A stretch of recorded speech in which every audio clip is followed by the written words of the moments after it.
Hey, Driven Youth Group, hope you're doing well. Well, we have a special little gathering together. We've got a lot of our youth staff with us, and they've been telling me that how much they miss you. It's true. So true. Well, we do miss you, and we can't wait to get back together again. So what I thought I would do is just take a few minutes with our youth staff and just ask them a few questions. And we're going to start off with none other, if it looks like this, 3 blocks down from me, Mike Donnelly, Mr. Donnelly.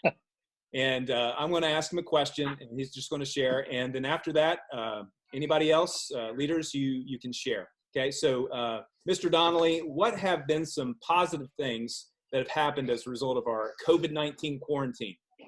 Well, you know, Pastor Mark, it is true that, you know, we miss seeing everybody, but this Zoom stuff is kind of fun. And I know that some of the young people have been doing it. I've been doing it an awful lot.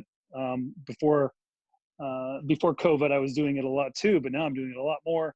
I think, you know, one of the things I'm enjoying most about the situation is the slower pace of life. You know, we are so busy in this country, and I feel like this opportunity gives us some time to reflect a little bit and have some opportunities with our families to connect in ways we haven't before. So that's what I'm hoping is happening in homes all over the country, is that families are getting a chance to reconnect with one another and you know, enjoy a little bit of time together. This is not going to go on for much longer. And so I think as things get back to normal, which they're going to get back to normal pretty soon, we don't know what that's going to look like exactly, but we should take the time to enjoy it. So I'd say that's what God's been talking to me about, is just enjoying the slower pace. Good. But looking forward to seeing everybody again back at church. Yeah. Anybody else? What positive thing has been going on in your life as a result of all of this? I've done a lot of hiking. I have hiked 20 miles this week. So, hey, ride and enjoy the time. You know, you've got the sunshine and you've got lots of paths and things around here. So if you can get out and enjoy that.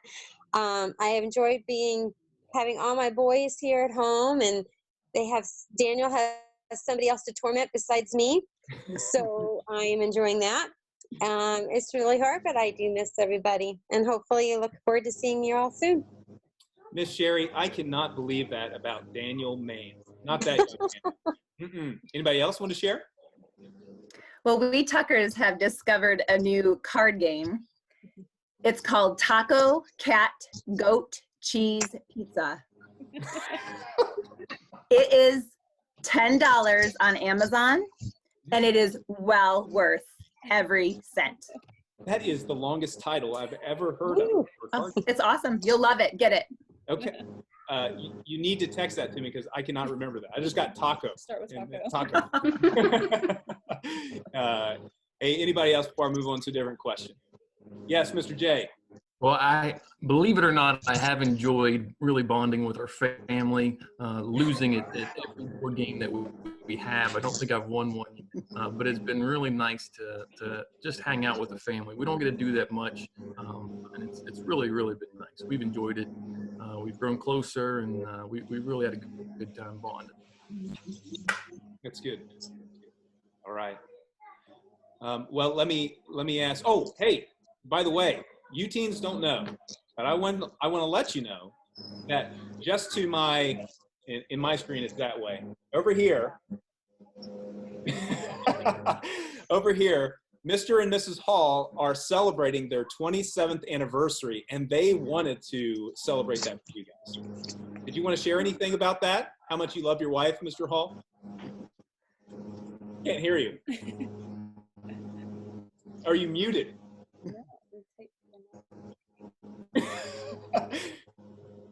So we can't hear you. It doesn't look like their audio is working at all. Yeah, I'm not sure. Happy anniversary to the Hall. This is what he said. I love my dearest wife oh so much. Aww. And Miss Becky said the same thing. They feel like it's only been 2 years since they've been together. 2. 26. 26. Oh, okay. I'm sorry. The 26th anniversary. Forgive me. Okay. All right, so here's my next question. What has the Lord been teaching you guys through this just weird experience that we've been having? Yes, Mr. Yeager. God has been teaching me just how truly blessed I am, just day to day, being able to go to work. I'm considered essential, so I still go in. You are essential in my book. I appreciate that. So do all my coworkers, and just being able to, it's just a good reminder. I think sometimes we take stuff, just the ease in which we can get things or our jobs for granted. And throughout this entire experience, every day that I can still go to work, every week that I still get a paycheck, it's just a great reminder of how blessed I am. Yeah. So. Thank you. Good. Anybody else? I'm just reminded of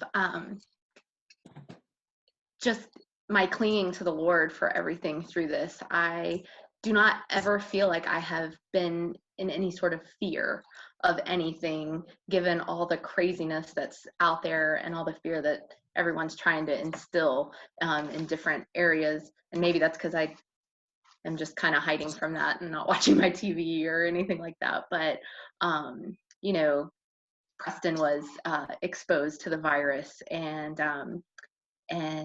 he couldn't come home, you know, and but I just had this peace the whole time and just clung to Matthew 6, and just would read that all the time. And he's fine. He was never got sick or anything like that. And I'm just thankful for my faith and my trust in the Lord. That's really good. Anybody else want to share? I think the things that are the Lord's teaching me that's more important at this time, or what things are important, what things aren't important, and a lot of the things that I was doing prior to being in lockdown or whatever we're calling this aren't important anymore, and family's more important, and I don't know. That's the things that it's been teaching me.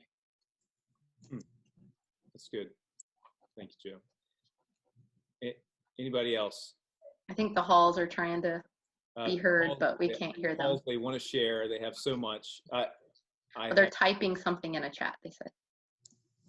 Yeah, if you can open the chat up, they typed they're looking at Israel pictures or something. You got it there? So the halls, they've, I guess, one positive thing, right? That you've been streaming a lot of programs about the Lord, about Jesus, and seeing places in Israel with the family. So just been hanging out with the family more. And Audrey and I'm assuming Becky, right, have been sending letters to the youth, about 5 a week. Man, thanks so much. That's awesome. Appreciate that. All right. Anybody else want to share what the Lord's been doing in your life in this weird time? All right. Well, here's my last question, and then we'll cut this off. Is what would be maybe a challenge or an encouragement that you would like to share to our teens as they go through this time? Okay. Anybody have a thought, a challenge, an encouragement to them this time? Yes, Ms. Carey. This is kind of what God's been teaching me too, and it's good for everyone. But at first I thought, I'm just going to wait this out, just trudge through each day, just get through it. And then God was really clear to me about, no, this is your life and you're to live it and not wait for something else. And he reminded me of Psalm 139 in verse 16. In your book were written, every one of them, the days that were formed for me, when as yet there was none of them. And then he reminded me about Hebrews 13:8, about how Jesus hasn't ever changed. He's the same yesterday, today, and forever. And so he's still here to guide me and to strengthen me. And I still need to live for him. These are the days that were ordained for me. And these days of this virus and this, what Mr. Joe called the lockdown, are part of my life. And I'm to live for him in every day of my life. So I still need to encourage Mr. Tucker. I still need to take care of my family. I still need to read my work, the Bible, and I still need to pray. And so that's how I would encourage my younger brothers and sisters in FBC to just continue to follow the Lord. These are the days that were ordained for you. So, yeah. That's good. These are the days that were ordained for you. That's true. That's great. Anybody else? Challenge, encouraging word? Yes, Mr. Sam. I thought it was Mr. Yeager. I prefer that now. It's grown on me. I hope and I pray that this time while we've been away from each other and haven't really been able to meet as a church corporately in person has reminded us of the blessing that it is for us to meet weekly, throughout our entire lives. How often have we taken that for granted, or not even thought twice about it? And I hope that each of us just, once everything calms down, once we can meet again, that we don't take it for granted anymore, that we realize just how blessed we are that minus a global pandemic, we've never not been able to go to church. And that it's truly we are truly blessed when you stop and think about it. That's good. Okay. One more and then we'll close. Anybody? I'll just say that we may be apart, but we can still gather in spirit. And I've been enjoying the weekly church services. I hope everybody's been attending online, because the Holy Spirit he's everywhere all the time. So we may not be physically located, but spiritually we are together. Yeah, good. All right. Well, just want to thank you guys for joining me here on this little conversation. And I just want to say to you, teens out there, FBC teens, keep living for the Lord. And I want to tell you this: what we're planning to have is on Wednesday, April the 29th at 6 p.m. We're planning to have a youth group Zoom meeting. And so just have your ears open, your eyes watching for information coming out about that. And so that's the plan, April the 29th at 6 p.m. But more information about that will come out. So just be ready for that. And we'll probably have you RSVP for that. And then another email will come out that will give you a link for the Zoom. And so we'll just share a little bit about that. So we love you guys. Thanks again, youth leaders, for participating in this. And you all have a wonderful evening. God bless.